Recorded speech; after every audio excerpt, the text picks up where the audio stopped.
الحمد لله وكفى وسلام على عباده الذين اصطفى أما بعد. أعوذ بالله من الشيطان الرجيم. بسم الله الرحمن الرحيم.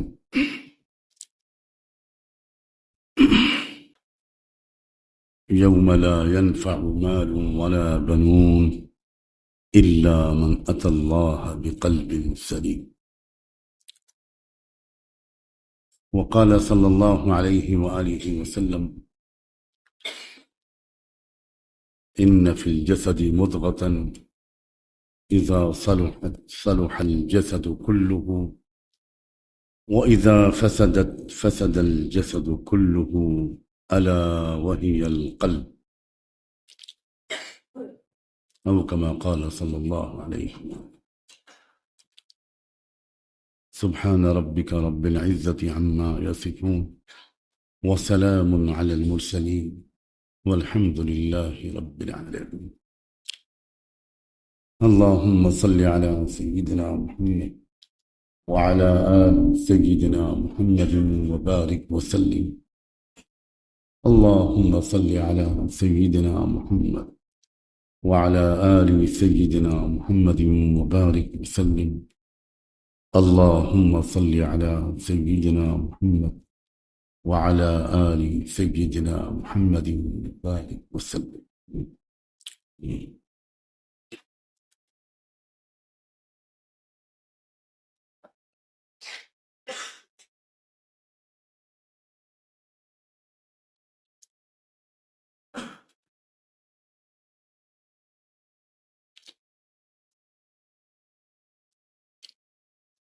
جو کچھ بھی انسان بولتا ہے، سوچتا ہے، کرتا ہے،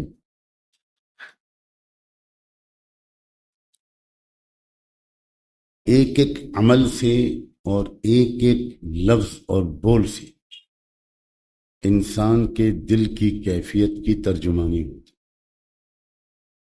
اور دل کی کیفیت کا اندازہ لگایا جا سکتا ہے۔ کوئی اگر یہ چاہے کہ اس کا ہر کام صحیح ہو، ہر بول میٹھا اور اچھا ہو، ہر قدم صحیح اٹھے، ہر فیصلہ صحیح کرے، تو سب سے زیادہ اس کو اپنے دل کی کیفیت کو مستقل طور پر ٹھیک کرنے کے طریقے سیکھنے چاہیے۔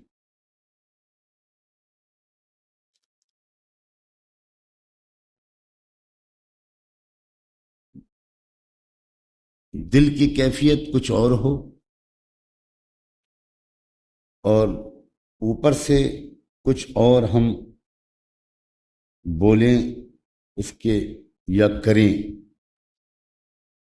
یہ تھوڑی دیر کے لیے زبردستی تکلف کے ساتھ تو ممکن ہے، لیکن مستقل طور پر بے تکلفی کے ساتھ بغیر کسی بناوٹ کے یہ ممکن ہے۔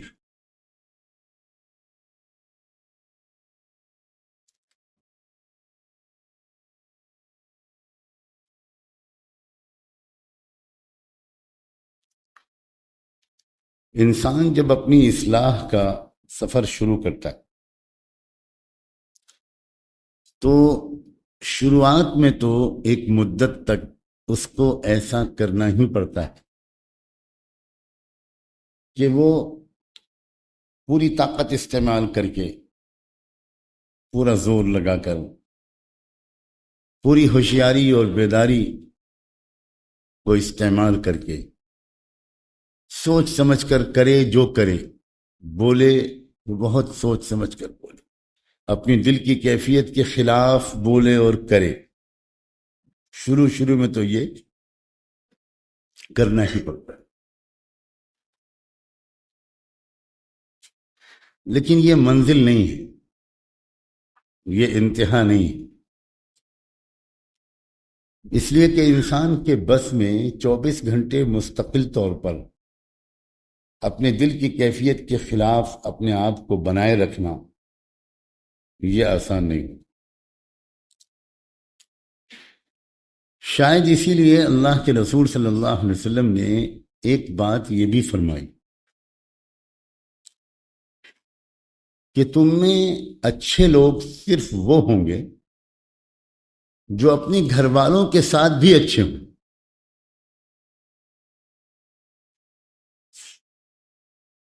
یہ بات آپ نے کیوں فرمائی؟ کیونکہ گھر کے باہر لوگوں کے ساتھ ہنسنا مسکرانا، ان کی کڑوی کسیلی کو برداشت کرنا، یہ مجبوری کے تحت، مصلحتوں کے تحت، یہ پھر بھی آسان ہوتا ہے. آپ دکاندار ہیں، کپڑے کے تاجر ہیں، اور آپ کی دکان پر کوئی بہت سمجھدار گاہک آ جائے تو وہ آپ سے یہ تھان بھی کھلوائے گا، وہ بھی کھلوائے گا، ذرا یہ بھی دکھائیے، ذرا کلر اور کوئی دکھائیے، کپڑے کی کوالٹی اور کوئی دکھائیے.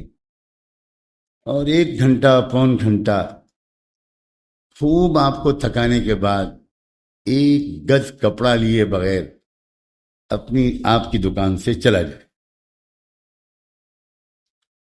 تو غصہ تو آپ کو بہت آئے گا، لیکن آپ اس سے لڑ نہیں سکتے.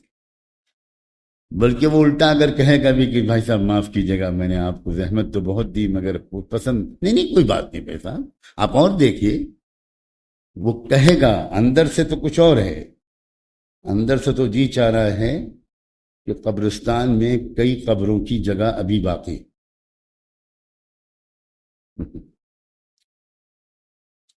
لیکن اگر آپ سمجھدار تاجر ہیں، خان صاحب نہیں ہیں، تو آپ اپنے غصے کا اظہار اس سے بالکل نہیں کریں گے.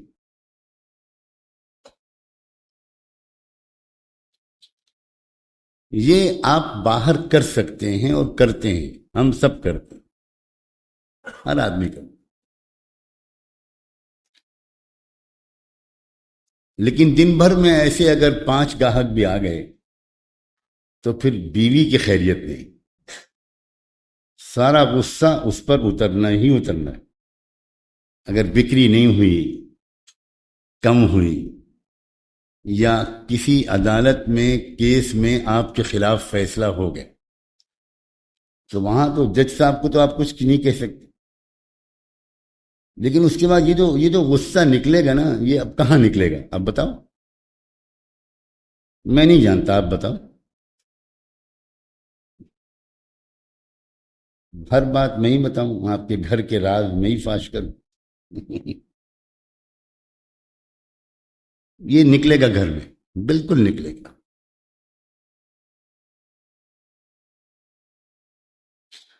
اس کا کیا مطلب ہوا؟ اس کا مطلب یہ ہوا کہ ابھی دل نہیں بدلا،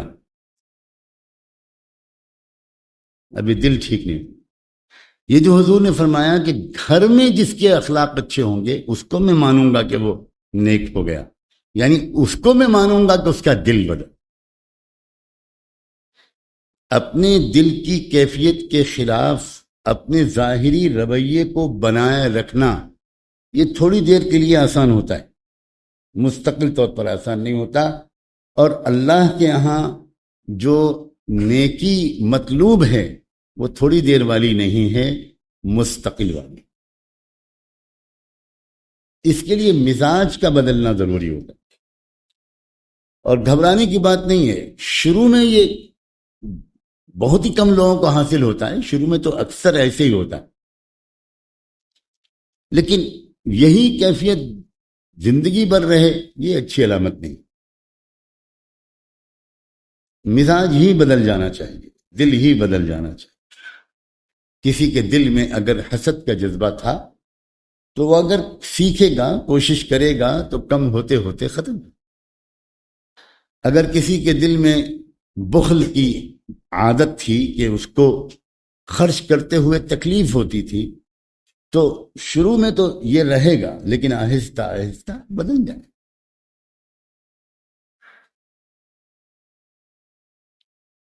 اپنے دل کی اصلی کیفیت کو پہچاننے کی کوشش کیجیے. تو اپنے بارے میں دھوکے سے نکل آنا آسان ہوگا. اپنے دل کی اصلی کیفیت کو پہچانیے، اس پر نظر رکھنے کی عادت ڈالیے، اور اپنے دل کی کیفیت کو مستقل طور پر ٹھیک رکھنے کی عادت ڈالیے. گھر کے اندر انسان اپنی اوریجنل شکل میں ہوتا ہے. جو اصلی انسان ہوتا ہے وہ گھر میں نظر آتا ہے.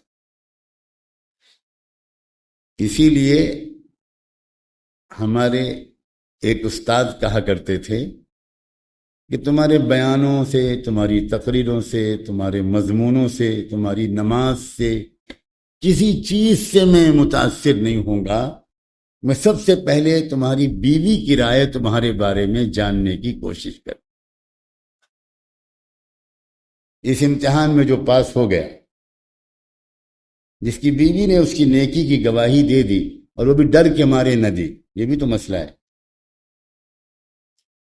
کہ اس کو پتا ہے کہ اگر میں نے اصلی بات بتا دی تو وہ جو ہر مہینے میں ایک آدھ بار کچھ ہنستے ہوئے نظر آ جاتے ہیں، اس سے بھی محروم ہو جاؤں.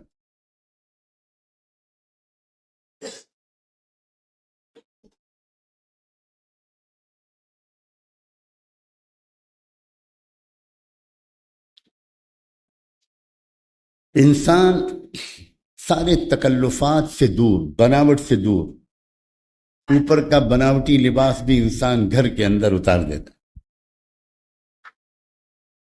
اب وہاں انسان کیسا ہے؟ وہاں انسان اللہ سے ڈر رہا ہے کہ نہیں؟ وہاں اس کو آخرت یاد ہے کہ نہیں؟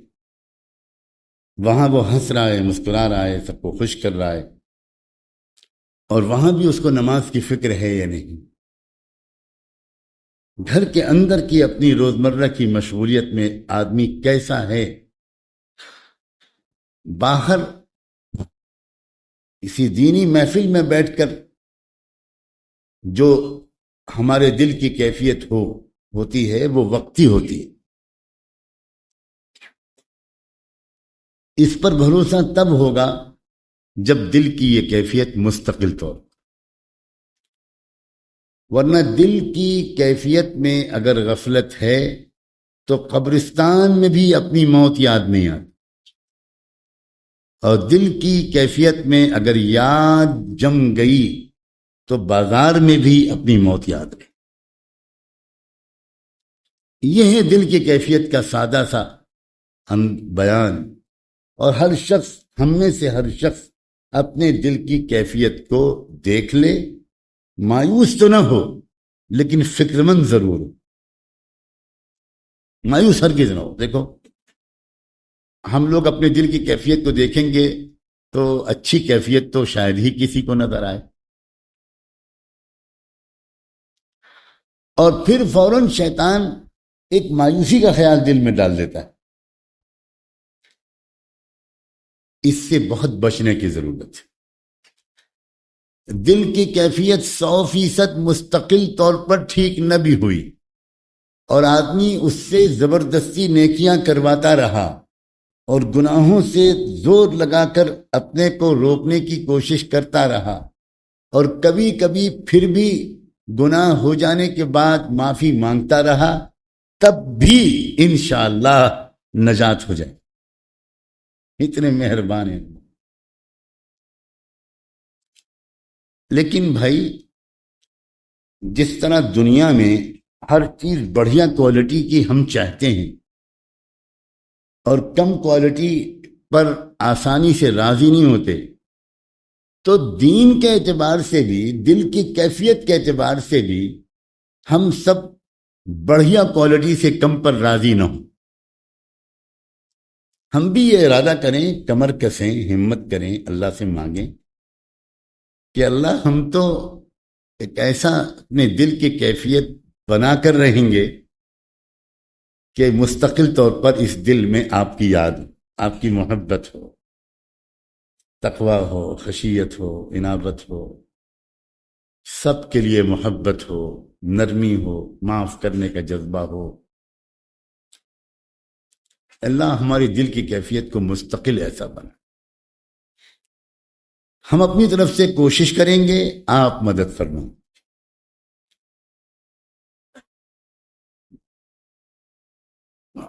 ہر شخص ہم میں سے یہ سوچے بغیر کہ وہ تو ایک معمولی سا آدمی ہے، مزدور ہے، طالب علم ہے،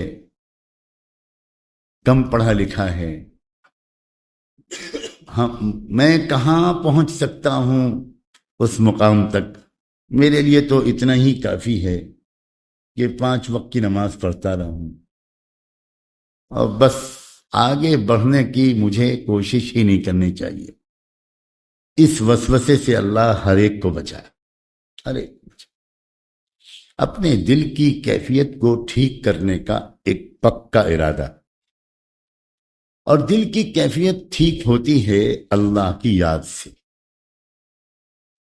بہت دل کی کیفیت ٹھیک، جب انسان اپنے دل کی کیفیت کو ٹھیک کرنے کے ارادے سے بیٹھ کر اللہ اللہ کرتا ہے نا، تو اللہ اللہ اللہ اللہ ہر دفعہ کا نام اس کے دل کی کیفیت کو تھوڑا اور بہتر بنا دیتا۔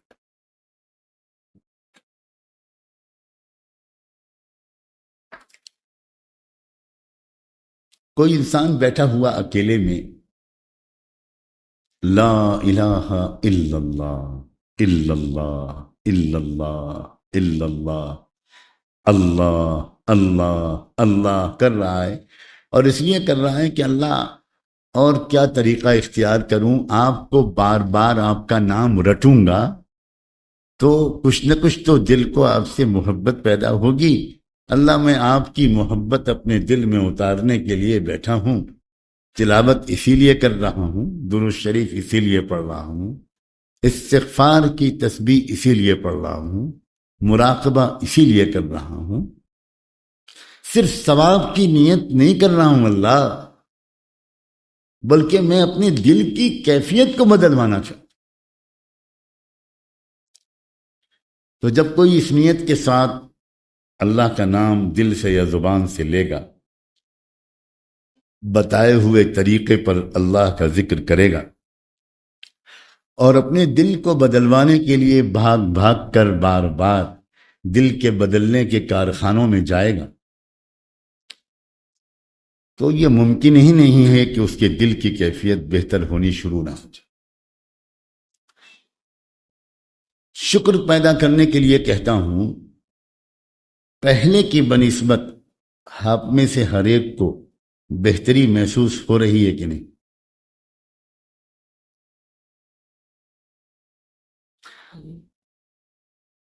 الحمدللہ ثم الحمدللہ۔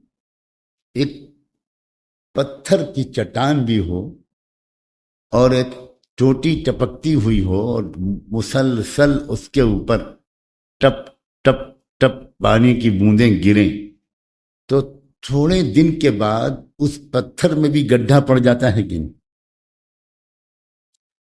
پانی جیسی نرم چیز، پتھر جیسی سخت چیز کو بار بار ٹپک ٹپک کر اس میں گڈھا بنا دے، تو اللہ جیسی قوی ہستی کا نام اور ہمارے نرم و نازک دل پر بار بار بار بار اس کی ضربیں لگیں اور دل نرم نہ پڑ جائے، یہ ہو سکتا؟ یہ ممکن ہے؟ دل یقیناً نرم پڑ۔ جب آپ ذکر کے لیے بیٹھتے ہیں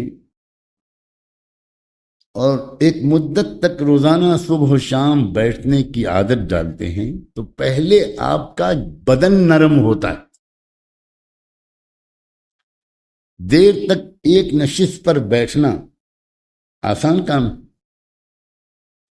ہم لوگ جن کے بدن عادی نہیں ہوتے، آپ دیکھو جو لوگ کرسی میز پر بیٹھنے کے عادی ہوتے ہیں، ان کے لیے تھوڑی دیر بیٹھنا بھی مشکل ہوتا ہے۔ یہ تو ہمارا مجمع ہے کہ کئی کئی گھنٹے بیانوں میں بیٹھا رہتا ہے، اور جو بابو لوگوں کو دیکھیے تو ان کی سمجھ میں نہیں آتا کہ یہ لوگ، ان کی جو ریڑھ کی ہڈی ہے وہ اسٹین لیس اسٹیل کی ہے، امپورٹڈ کوالٹی ہے کیا؟ یہ کیسے بیٹھے رہتے؟ کسی کی سمجھ میں نہیں آتا۔ اللہ کا شکر ہے ہم بابو لوگوں میں نہیں پیدا، بابو نہیں بنے۔ جب کوئی انسان ذکر کی نشست میں کچھ دیر بیٹھتا ہے تو پہلے تو بدن نرم ہوتا ہے، ورنہ شروع میں 5 منٹ کے بعد بھی الجھن پیدا ہونے لگتی ہے، ادھر بدلو ادھر بدلو ادھر بدلو ادھر بدلو۔ قرآن نے کہا ہے ثم تلین جلودہم وقلوبہم الی ذکر اللہ۔ جب انسان ذکر کے لیے بیٹھتا ہے تو پہلے بدن نرم ہوگا پھر دل نرم۔ تو دل کا نرم ہونا اللہ تعالیٰ نے وعدہ کیا ہے کہ اگر تم میرے ذکر کے لیے بیٹھو گے تو تمہارا دل نرم ہو جائے۔ دل سخت بھی ہو جاتا ہے، دل نرم بھی ہو جاتا ہے۔ غفلتوں سے، گناہوں سے اور غفلت اور معصیت کے ماحول سے دل سخت ہوتا ہے۔ ثم قست قلوب، دل جب سخت ہو جاتا ہے تو پھر کوئی بات ہی اثر نہیں کرتی۔ جب دل نرم ہو جاتا ہے تو پھر انسان کے لیے اپنے دل کو بدل دینا آسان۔ تو دل کی نرمی یہ پہلا قدم ہے، بدن کی نرمی یہ پہلا قدم ہے، دل کی نرمی دوسرا قدم ہے، اور پھر دل کی تبدیلی شروع، آہستہ آہستہ آہستہ۔ پھر دل کی یہ کیفیت الحمدللہ ہو جاتی ہے کہ پھر ہر وقت بے اختیار، بے ساختہ، بے تکلف، بغیر بناوٹ کے انسان کی دل کی کیفیت بالکل درست اور تندرست رہتی۔ اس میں جتنا حصہ ہونا چاہیے نرمی اور پیار کا اتنا حصہ ہوتا ہے، جتنا حصہ ہونا چاہیے بہادری کا اتنا حصہ آ جاتا ہے، جتنا حصہ اس میں سخاوت کا آنا چاہیے اتنا حصہ آ جاتا ہے، جتنا حصہ اس میں کفایت شعاری کا آنا چاہیے اتنا آ جاتا ہے۔ صرف سخاوت ہو اور کفایت شعاری نہ ہو تو یہ فضول خرچی میں تبدیل ہو، اور صرف کفایت شعاری ہو اور سخاوت نہ ہو تو یہ کنجوسی میں تبدیل ہو۔ صرف بہادری ہو اور معاف کرنا، درگزر کرنا یہ نہ ہو تو یہی بہادری پھوڑپن اور دہشت گردی میں تبدیل۔ اور صرف معاف کرنا، صرف برداشت کرنا اگر یہ ہو اور بہادری نہ ہو تو یہی بزدلی میں تبدیل ہو۔ سرحدیں ملتی جلتی ہیں اچھے اخلاق کی اور برے اخلاق، بالکل سرحدیں ملتی۔ جہاں سے کفایت شعاری کی سرحد ختم ہوتی ہے وہاں سے کنجوسی کی سرحد شروع ہوتی، جہاں سے سخاوت کی سرحد ختم ہوتی ہے وہاں سے فضول خرچی کی سرحد شروع ہوتی۔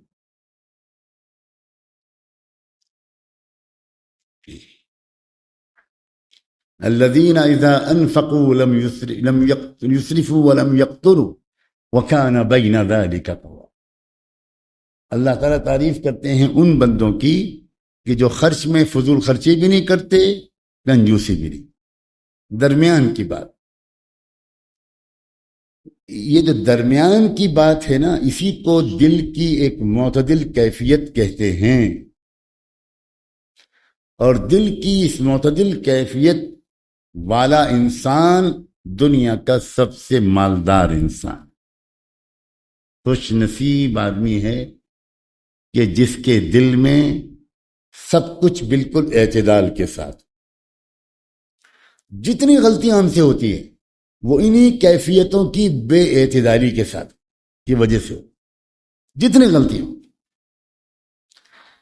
کوئی چیز کم ہو جائے گی، کوئی پہلو بڑھ جائے گا، کوئی پہلو کم ہو جائے، اور اسی کو ٹھیک کرانے کے لیے بار بار ہم کو بیلنس کرنے والوں کے پاس جانا پڑا، بار بار ہم کو ان کے پاس جا کر اپنا حال بتانا پڑا، اور اس سے وہ اندازہ کرتے ہیں کہ کیا ہو رہی ہے گڑبڑ، ہو کیا رہا ہے۔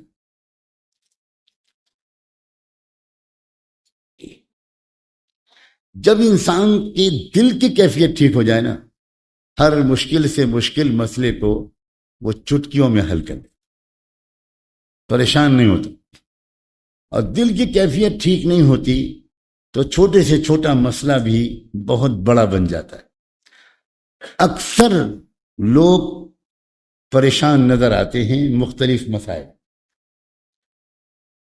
شادی کے تھوڑے ہی دن کے بعد مسئلہ شروع ہو جاتا ہے ماں اور بیوی کے درمیان بیلنس کرنے کا۔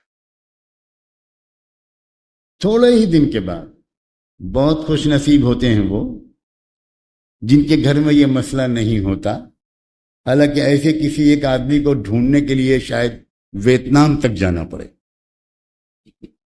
اتنی ریئر ہے یہ کوالٹی۔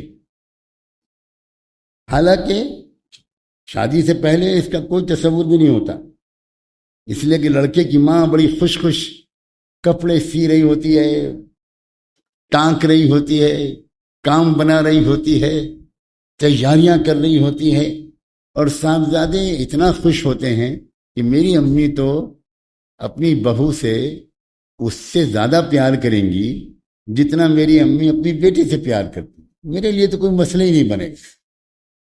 لیکن اللہ تعالیٰ کو تربیت مقصود ہے، تم تربیت شیخ سے نہیں لوگے تو ساس کرے گی، بیوی کرے گی، بہو کرے گی، جاؤ گے کہاں بھاگ کے؟ اللہ تعالیٰ کے پاس تربیت کے لیے ایک دو شیخ نہیں ہیں، ہر گھر میں کئی شیخاں موجود ہیں۔ پھر اللہ تعالیٰ انتظام کریں گے کہ ذرا جناب کی تربیت پھر شروع ہوگی تربیت۔ اب اس کی سمجھ میں نہیں آئے گا کہ بیوی کو خوش کروں کہ ماں کو خوش کروں، اس سے بات کرتا ہوں تو وہ ناراض، اس سے بات کرتا ہوں تو وہ ناراض۔ اب جس انسان کے دل کی کیفیت پہلے سے پرفیکٹ ہے وہ بہت خوبصورتی کے ساتھ دونوں کو منا کر چلے گا۔ یہ آرٹ ہے، آرٹ۔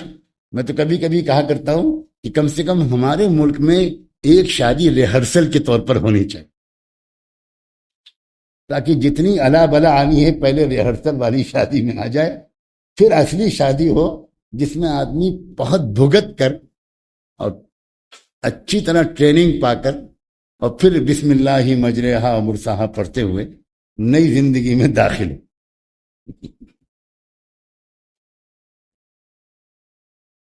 یہ سب مسائل کیوں ہیں؟ مسائل کیوں ہیں؟ نہ بیوی کی تربیت ہوئی، نہ اس کا دل بنا، نہ ساس کا دل بنا، نہ بہو کا دل بنا، نہ شوہر کا دل بنا، ورنہ یہ کوئی مسائل ہی نہیں۔ عورت کے مزاج میں اللہ تعالیٰ نے عورت کو جو ایک چھوٹی سی ریاست دی ہے، گھر اس کا، یہ عورت کی اسٹیٹ ہے۔ اس اسٹیٹ میں کسی دوسرے کی شرکت عورت کو گوارا نہیں۔ ہر عورت کا مزاج اللہ تعالیٰ نے اس کے مزاج میں رکھا ہے۔ ام المومنین سیدہ عائشہ صدیقہ رضی اللہ عنہا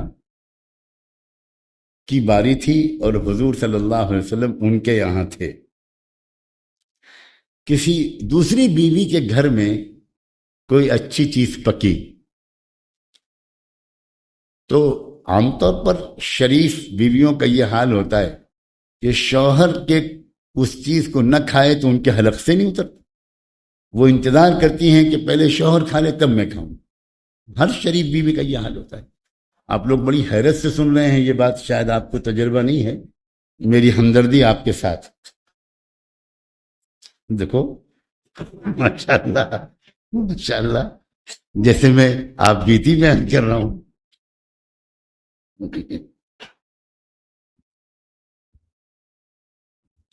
چنانچہ وہ دوسری بیوی صاحبہ بڑی محبت خلوص سے وہ گھر کا پکا ہوا سالن حضرت عائشہ والے حجرے میں لائیں، دروازے پہ انہوں نے کھٹکھٹایا تاکہ حضرت عائشہ اندر سے لے لیں۔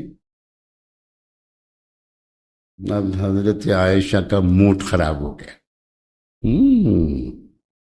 اپنی باری میں تو کھلاتی ہے، میری باری میں بھی کھلانی ہے۔ اچھا، یہ رسول اللہ کو امپریس کرنا چاہتی ہے، میں کھانا اچھا پکاتی ہوں۔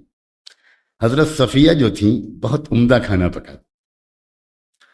دیکھو حضرت یہودی عرب لوگ کھانا مانے کہ کوئی خاص ذائقہ نہیں رکھتے, کوئی اہتمام نہیں کرتے. عرب بہت سادہ کھانے والی قوم تھی, اور شاید اسی لیے اللہ تعالیٰ نے نبی جو بھیجا تو جن اسباب سے اس قوم کا انتخاب کیا اس کی ایک وجہ یہ بھی تھی کہ مکان بنانا, کھانا کھانا, شاندار شیروانی, اچکن, یہ سب عربوں کا مزاج. اور جو قومیں کچھ انقلاب لانے کا شوق رکھتی ہیں ان کو ان چیزوں کا زیادہ ذوق نہیں ہوتا. یہ تو ہمارے مغلوں کا ذوق تھا, مغلائی. اللہ اکبر. جو وہ تو چلے گئے, لیکن ہم ابھی تک سیخ کباب اور بریانی میں پھنسے ہوئے. حضرت صفیہ عرب نہیں تھی, یعنی اس قریش کے قبیلے کی نہیں تھی. حضرت صفیہ یہودی خاندان کی عورت تھی, بلکہ یہودیوں کا جو سپریم لیڈر تھا حی ابن اخطب, اس کی بیٹی تھی.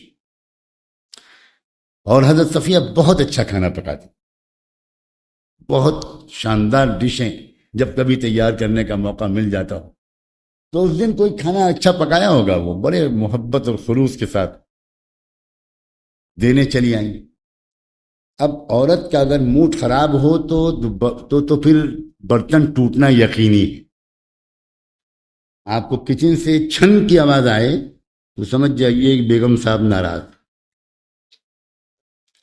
چنانچہ حضرت عائشہ نے بڑے ناراض موڈ میں وہ پیالہ پکڑا اور اللہ جانے پٹک دیا کہ گر گیا, اور پیالہ ہی گر گیا اور سالن سب گر گیا, پیالہ بھی ٹوٹ گیا. اب یہ ایک مسئلہ بہت بڑا بن سکتا تھا.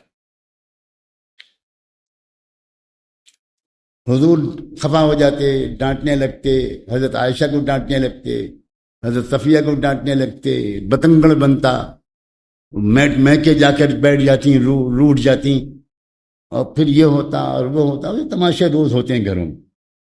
کچھ نہیں, حضور ہنسنے لگے, مسکرا دی, واہ واہ, ہنس دیے حضور اور کہنے لگے صفیہ کوئی مسئلہ نہیں, یہ ذرا غیرت آ گئی ان کو, ان کو غیرت آ گئی کہ میری باری میں آ گئی, تمہیں کوئی بات نہیں. حضور خود اٹھے, دوسرا پیالہ نکالا, فرش پر سے سالن اٹھا کر اس پیالے میں ڈالا, اور اپنے عائشہ کے گھر کا ایک پیالہ نکال کر حضرت صفیہ کو دیا کہ تمہارا پیالہ ٹوٹ گیا, یہ پیالہ ختم ہو گئی. گھروں کے مسائل جو ہر شخص نے بتنگڑ بنا رکھے, وہ ایسی چٹکیوں میں حل ہونے والے مسائل. کبھی آپ کی بیوی ناراض ہوگی اور اس کا وہ شکایت کرے گی آپ کی امی کی, تو آپ جیسے میرا بیان سنتے ہیں ادب سے, ویسے ہی اس کا بھی غصے بھرا بیان سن لی. اس کا بیان تو زیادہ اچھی آواز میں ہوتا ہے, سن لی. اچھا اچھا اچھا, بولیے مت. اور 5% بھی یقین نہ کیجئے, 95% مرچ مسالہ بڑا لگا ہوگا. اچھا, ارے چھوڑو ہٹاؤ, میں تو اتنے اچھے موڈ میں آیا تھا, دیکھو گلاب جامن لے کے آیا لو. اور اس کی کمزوری کو آپ نے کیوں نہیں جانچا؟ اتنے دن ہو گئے شادی کو, اس کو سوچئے اس کی کیا چیز اس کو اچھی لگتی ہے. چاکلیٹ اچھی لگتی ہے, آئس کریم اچھی لگتی ہے, گلاب جامن اچھی لگتی, پکڑیے اس کی کمزوری کو اور کھلا دیجیے آئس کریم, سارا غصہ ختم ہو جائے.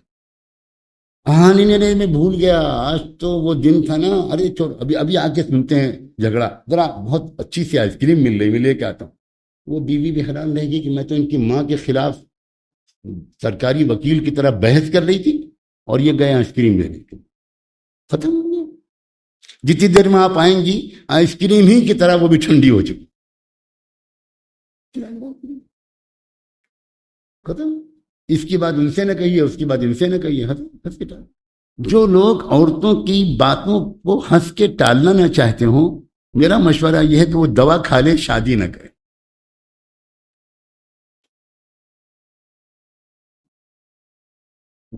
سمجھی؟ اور دوا کی تلاش ہو تو کسی حکیم صاحب سے کہوں گا اگلی مجلس میں خانقاہ میں آ جائیں، آپ کو کہیں اور جانا نہیں۔ ماں آپ کی بیوی کے خلاف بولنے لگی، اچھا لا حول ولا قوة، اچھا مجھے کہا اس نے، اچھا امی، میری پیاری امی، امی آپ تو بہت جھیل چکی ہے، بس میں دیکھتا ہوں انشاءاللہ، آپ فکر نہ کریں، آپ بالکل۔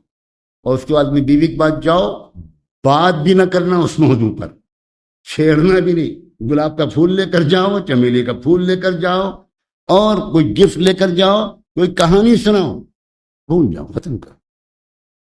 مصیبت کیا ہے؟ مصیبت ہم مردوں کی ہے۔ میں دیکھتا ہوں اس کی ہمت کیسی ہوئی یہ بات، میں ہو گیا جنگ شروع۔ لیکن یہ کون کر پائے گا؟ وما يلقاها الا الذين صبروا وما يلقاها الا ذو حظ عظیم، یہ وہ کر پائے گا جس کے دل کی کیفیت درست ہو چکی۔ اس لیے کہتا ہوں یہ دل کا بنانا، یہ نفس کا تزکیہ، جس کو لوگ تصوف کہتے ہیں، یہ سلوک و تصوف، یہ ذکر و اذکار اور مراقبے، یہ روزمرہ کی زندگی کی بنیادی ضرورت ہے۔ لوگ عام طور پر تصوف کے بارے میں سمجھتے ہیں کہ زندگی کی ضرورتیں الگ ہیں، اب اگر کوئی ذکر وغیرہ بھی کر لے تو بہت اچھی بات۔ یہ بالکل غلط سمجھتے ہیں۔ کیسے کوئی انسان اچھا باپ، اچھا شوہر، اچھی بیوی، اچھی ماں، اچھا ساس، اچھی بہو کیسے بن سکتا ہے اپنے دل کو بنائے بغیر؟ اور دل کو بنانا ہی کا نام تو تصوف ہے، اور ہے کیا؟ بڑی سے بڑی بات کو چھوٹا بنا دینا یہ فن ہے، اور چھوٹی سے چھوٹی بات کو بہت بڑا بنا دینا یہ ہر بیوقوف انسان کے بائیں ہاتھ کا کھیل۔ چھوٹی بات کو بڑا بنانا یہ کمال نہیں، بڑی بات کو چھوٹا بنانا کمال۔ کیسے کس مسئلے کو ہینڈل کیا جائے، کیسے کس صورتحال کو ہینڈل کیا جائے، یہ دل کی کیفیت پر ڈیپینڈ کرتا ہے۔ اس لیے ہر شخص کی ضرورت ہے، مزدور کی بھی، کسان کی بھی، مل کے اور فیکٹری کے مالک کی بھی، چیف انجینئر کی بھی، حاکم کی بھی، لیڈر کی بھی، مرد کی بھی، عورت کی بھی، ہر شخص کی ضرورت ہے، بنیادی ضرورت، کہ ایک بہترین سا ٹھنڈا خوشگوار سا دل اس کے سینے میں ہر وقت دھڑکتا ہے۔ ایسا انسان جو بولتا ہے اچھی بات بولتا ہے، جو کرتا ہے اچھا قدم اٹھاتا ہے، جو فیصلہ کرتا ہے اچھا فیصلہ کرتا ہے۔ غصے کی حالت میں انسان کوئی صحیح فیصلہ نہیں کر سکتا، نہیں کر سکتا۔ اسی لیے اسلام کا یہ حکم ہے کہ کوئی جج، کوئی قاضی اگر مقدمہ سنتے وقت یہ محسوس کرے کہ اس کو غصہ آ رہا ہے، تو شریعت کا یہ قانون ہے کہ غصے کی حالت میں جج کو فیصلہ نہیں کرنا چاہیے۔ لا يقضي القاضی وهو غضبان، غصے کی حالت میں کسی قاضی اور جج کو کوئی فیصلہ نہیں کرنا چاہیے۔ اپنے دل کی کیفیت کو آپ ٹھیک بنائیں گے تو آخرت سے پہلے یہی دنیا جنت بن جائے۔ ہمیں ضرورت روزمرہ کی زندگی میں بھی ہے، اور اللہ کے ہاں جو جنت ملے گی اور جنت کے درجے مقرر ہوں گے، وہ صرف اعمال کی تعداد کی بنیاد پر نہیں ہوں گے، دل کی کیفیت کی بنیاد پر۔ اسی لیے ایک تابعی نے ایک صحابی سے جب پوچھا تھا، یا تابعی نے کسی تابعی سے جب پوچھا تھا کہ صحابہ کیسے ہوا کرتے تھے، تو عجیب جواب دیا تھا انہوں نے، ما كانوا اکثر منکم صلاۃ ولا صیاما، وَلَكِنَّهُ شَيْءٌ وَقَرَ فِي قُلُوبِهِمْ، وہ لوگ نفلی نمازوں اور نفلی روزوں کی تعداد میں تم سے بڑھے ہوئے نہیں تھے، لیکن ان کے دل کی کیفیت کیا تھی میں تم کو کیا بتاؤں۔ تو اصل چیز ہے دل کی کیفیت، اور دل پر محنت کرنے کے لیے ہی کہا جاتا ہے کہ بھائی اپنے دل کو لے کر تنہائی میں بیٹھا کرو۔ آج کا انسان ہر چیز کے بارے میں بہت ہی حساس ہو گیا ہے، وزن کیسا ہے، کم تو نہیں ہے، زیادہ تو نہیں ہے، قد کیسا ہے، رنگ کیسا ہے، ایک سے ایک کریمیں ان کے اشتہار اخبار میں پڑھو، اوہو موئسچرائزرز ہیں، اور آپ کا چہرہ ایسا ہو جائے گا، اور فیئر اینڈ لولی، اور یہ اور وہ، اور ہر آدمی سوچتا ہے میں کریم لگاؤں گا تو 18 سال کا جوان ہو جاؤں، بھویں کیسی ہوں، پلکیں کیسی ہوں، اور کیا کیسا ہو، کیا کیسا ہو، اتنی تفصیلات میں جا رہا ہے آج کا انسان، اور اگر فکر نہیں کر رہا تو اس بات کی کہ میرا دل کیسا، دل کیسا۔ آج تو یہ حالت ہے دوستو کہ ہماری نظر بھی نہ اپنے دل پر پڑ رہی ہے نہ دوسرے کے دل پر پڑ رہی ہے، اپنے بدن کے بھی کن اعضاء پر ہماری نظر جا رہی ہے کہنا مشکل ہے، اور دوسرے کے بدن کے بھی کن اعضاء پر ہماری نظر پڑ رہی ہے کہنا مشکل۔ دل تو دیکھ ہی نہیں رہے، دل تو بیچارہ سالہ سال ہو گیا کہ ہم نے اپنے دل کی خبر ہی نہیں، دل کا حال کیا۔ یہ اکیلے میں کونے میں بیٹھ کر ذکر کرانا، یہ اس بات کا عادی بنانا ہوتا ہے کہ انسان تھوڑی دیر کم سے کم صبح اور شام اپنے دل کو ایک وزٹ تو کر لیا کرو، ایک بار جھانک کر دیکھ تو لیا کرو کہ میرے دل کی کیفیت کیا ہے۔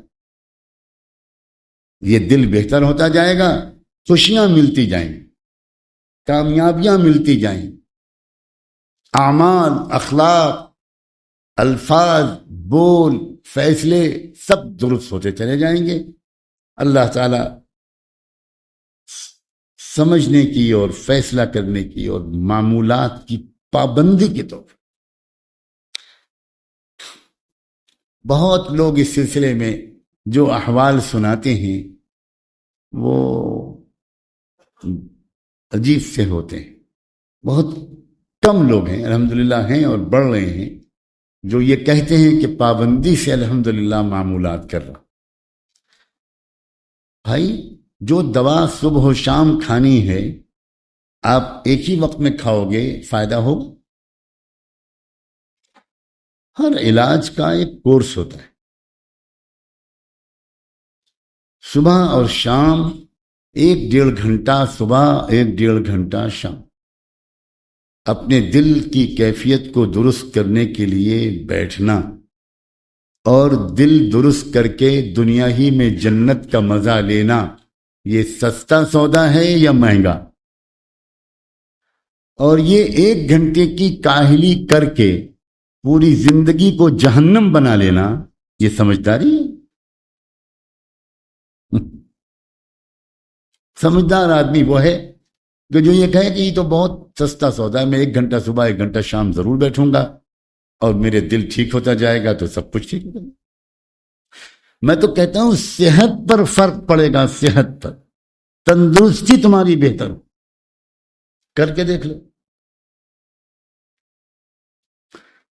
میں سینکڑوں لوگوں کو دیکھتا ہوں ذکر پابندی کرنے سے پہلے ان کی صحت کا حال، ان کے چہرے کی رنگت، ان کا نشاط، ان کا عزم و حوصلہ، اور ذکر کی پابندی کے بعد زمین آسمان کا،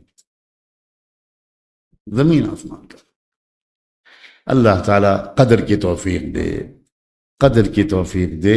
آپ سب سے میری گزارش ہے کہ صبح و شام طے کر لیں، کچھ بھی ہو جائے۔ دیکھو جوان مرد بنو، طے کر لو کہ فلاں وقت میں نے مقرر کر دیا اب میں اپنے اللہ کے ساتھ بیٹھوں گا، یہ میرے اللہ کے ساتھ میری نشست ہے۔ اللہ کے ساتھ بیٹھو، دھیرے دھیرے طبیعت مانوس بنے گی اللہ سے۔ دوستی، بڑا لفظ بول رہا ہوں، ایسا لگے گا جیسے اپنی کسی دوست سے ملنے آ گئے، اپنے یار سے ملنے آ گئے۔ شروع میں یہ بھاری بھرکم ہوتا ہے، احساس ہوتا ہے، اور وہ بھی شیطان کی زور زبردستی ہوتی ہے تب ہوتا ہے۔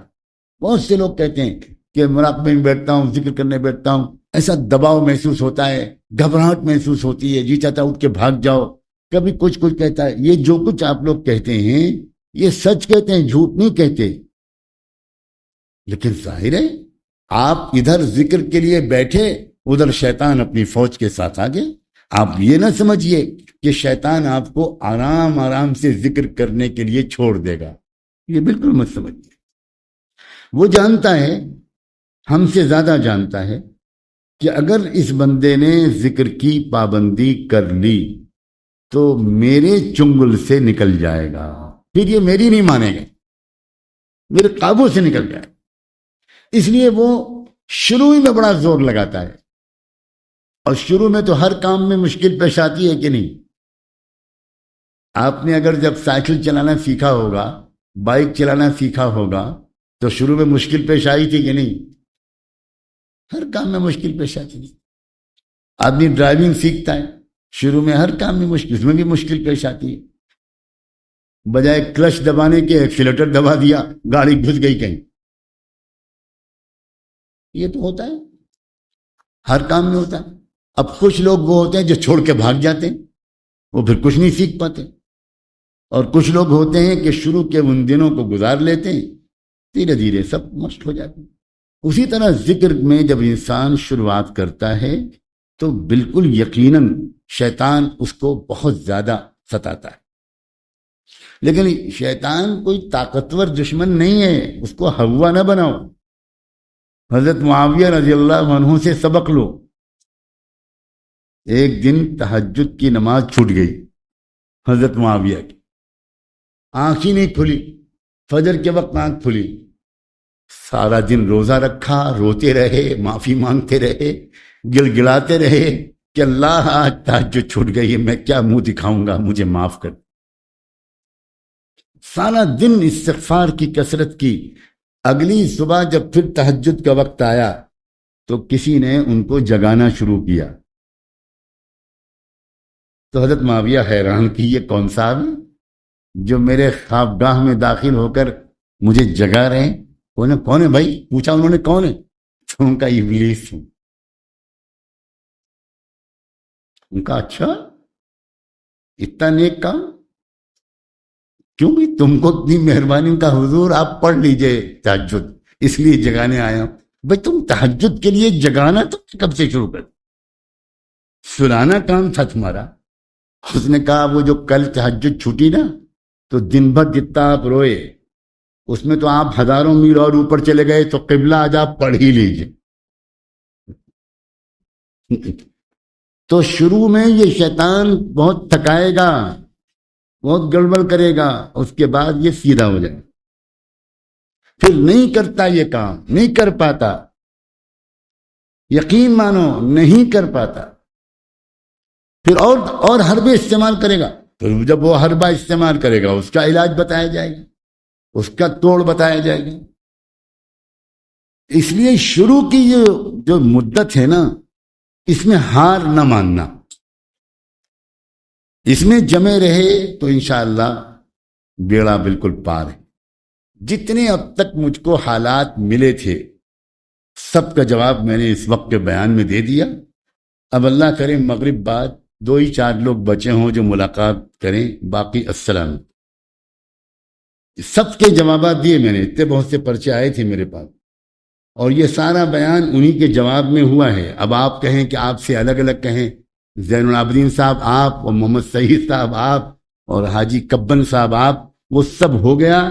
تھوک میں نے ہول سیل میں اپنا مال بیچ دیا۔ تب آپ کے انہی پرچوں کے جواب میں نے جو کچھ کہا ہے۔ امید ہے کہ آپ سب کو اپنا اپنا جواب مل گیا ہوگا۔ اللہ تعالی ہم سب کو استقامت نصیب فرمائے۔ دعا مانگ لے مختصر سے۔ اللهم صل علی محمد وعلی آل محمد وبارک وسلم۔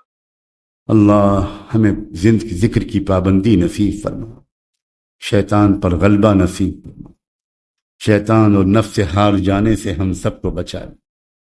اللہ معمولات کی پابندی ہم سب کے لیے آسان فرما، دل کی کیفیت کو درست کرنے کی ہمیں توفیق عطا فرما۔ ہمارے دلوں کو بنا دیجئے، ہمارے دل آپ کے ہاتھ میں۔ اللہم ان قلوبنا ونوافینا وجوارحنا بیدک لم تملکنا منها شیئا فاذا فعلت ذلك بنا فکم بنا ولی الرحیمہ واہدنا الی سواء السبیل۔ اللہ ہمارے دلوں کو اللہ کے قبلے کو درست فرما، دلوں کی کیفیت کو مستقل طور پر درست فرما، اور اس کے اسباب اختیار کرنے کی ہم سب کو توفیق عطا فرما۔ وصلی اللہ تعالی علی خیر خلقہ سیدنا محمد وعلی آلہ وصحبہ اجمعین برحمتہ۔